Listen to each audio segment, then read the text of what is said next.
Happy New Year everybody and welcome in 2025. I'm starting a bit rough here at the office together with you and with a late Christmas present. Absolutely not sponsored, I paid the full price. Yeah, my headphones are gone, so I need some bookshelf speakers and that's exactly what's in the box. And effectively it's also a present for you because I bought them to improve the sound design of my videos. And maybe you know I'm a designer and designers do stupid things like buying stuff only because of the color. And that's exactly the reason why I bought this model of bookshelf speakers. Check it out. The only reason why I bought these are the yellow Kevlar membranes. They are looking so cool. But I have a little issue, and the issue is I like to mount them on these poles, but I have no mount and no shelf, and that's the first thing I like to change this year. And talking about changes, let me know in the comments what you like to change this year as well. And yeah, the first thing I do is a mount for these speakers. And I'm a bit tech nerdy, as you might know, so I like to cut my shelf with a laser. That's the X2LS1 and it's like a hacksaw on steroids. And what I like to do is I like to cut the shelf exactly in the size of the bookshelf speaker. And there's nothing easier. The only thing I have to do is I have to throw in some wood. I have to do the data, which takes seconds, and then I can cut the shelf also in minutes. I'm clamping the wood with some magnets so it will stay in place during the cut. Super easy, and that's what I like. And maybe you ask yourself, why not using a bandsaw or a table saw? And the answer is, I like rounded corners and I have to drill also some holes in the plate. And the only thing I have to do is I have to open a graphic software, I have to draw a rectangle and 4 circles, which takes less than a minute. And I'm done. Now I can send the file to the laser and I can watch it do the job. Let's check this out.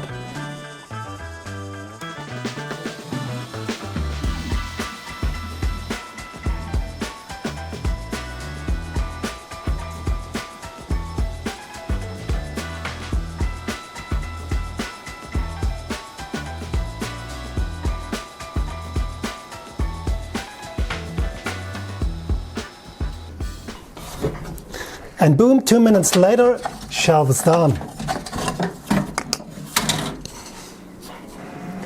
And I cut 4 pieces for the speaker shelves. Not only the bottoms, I cut also a lip or a border, as you like to call it. And yeah, that's also the reason why I use the laser. That's easy doing with a bandsaw or table saw, but that will take forever, and that's the advantage of modern machinery. And the reason for this lip is super simple. The speakers themselves have these felt tips on the bottom, and when I place them inside the border like so and tilt the shelf, they won't slip off.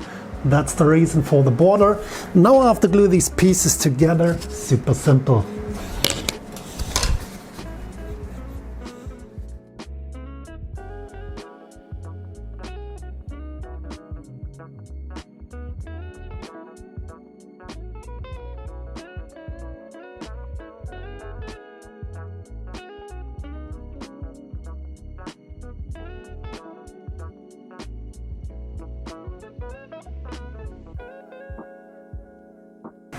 And I not only need a shelf to place the speaker on, I also need a mount for the pole, which I can rotate and which tilts as well, so I can tilt the speaker towards the table. And that's exactly what I constructed in a CAD software.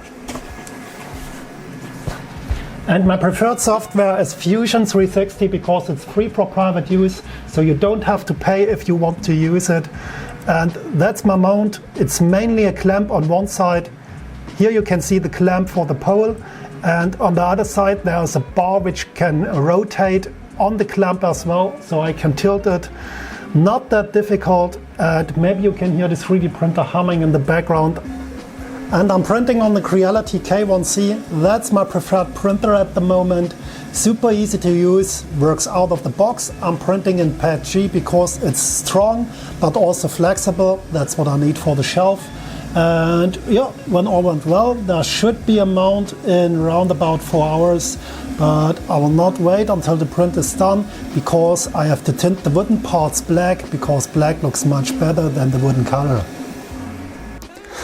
And the easy way of painting these parts are of course spray cans, and guess what? I have a lot of them, so let's take one and let's paint.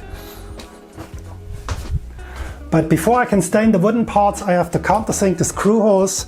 And yeah, it looks a bit wild here at the paint shop because I'm rather in the middle of a huge painting project of a bike frame. So let's countersink these screw holes and then let's paint these parts.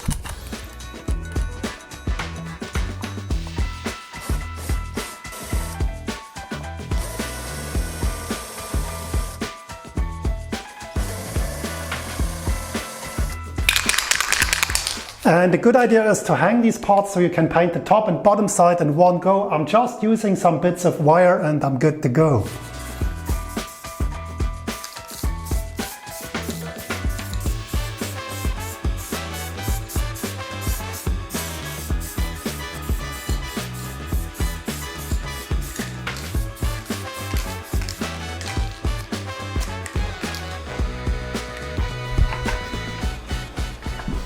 And back at the office with the printed shelves, and the 3D print should already be done.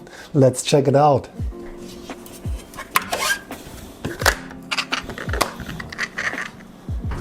And these are the parts for the tilting clamp, 2 for the clamps, 1 for the shelf. And I already added some hex shapes into these parts so I can press fit some bolts. Super easy, like so. And also on the clamp. And yeah, that's all what I need. Some M6 bolts and nuts. But what I really don't like about my design is the color of the screws. I got them from trash out of a spare parts box. So what I like to do is I like to use a marker and I like to tint them black. That's an easy solution and also cheap. And yeah, it should solve my problem with the color.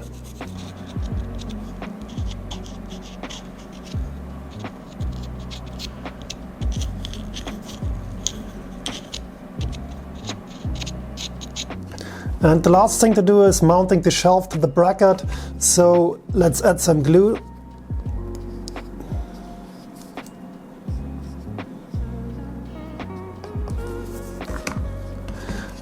And I already inserted some screws, so the only thing I have to do is screw it on.